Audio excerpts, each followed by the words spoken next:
So here's a good PSA announcement to stay away from Evil Fabrication. I believe they've closed up already, but this truck was fully modified by them, and this thing has 3 failures, and every trip it's gone out. And this is the latest failure. The axle end snapped off, the control arm mount snapped off the body. You can see here, where's it at? That's the where the mount used to be. Now it's there. I believe it's the front knuckle. I believe it's sheared off a bolt due to lack of quality control. And then I forgot there was one more accident that it had. But this thing has been a death trap since day one. Here's the rear end, or whatever's left of the rear end, right there. But this thing has been a danger to society and to the owners.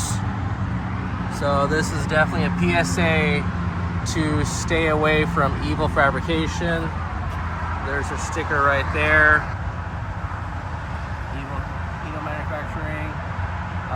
Believe they've closed up.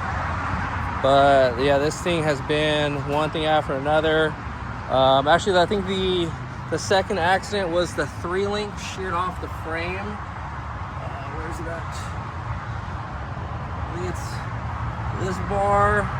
It's that mount right there, sheared off the second trip it went out. And then this last trip to Baja during the Raptor run, the axle end snapped off, and then the control arm mount snapped off the frame. It has long travel kit on the truck. They did a full cage on it. Has pretty much everything they make or manufacture or fabricate. Quality looks good 10 feet away, but once the truck is tested, it does not pass, and it's a constant issue and is unsafe. So here's some of the front suspension. Looks cool, I will say that. I'm not an off-road guy, but it looks cool. But yeah, this thing definitely could have killed someone each time it's gone out. Mainly its lack of quality control. Either it is the owner or his guys aren't checking things.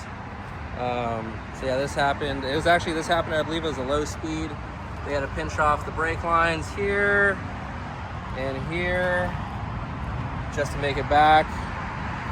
But other than that, stay away from them if you value your life. It is not worth it.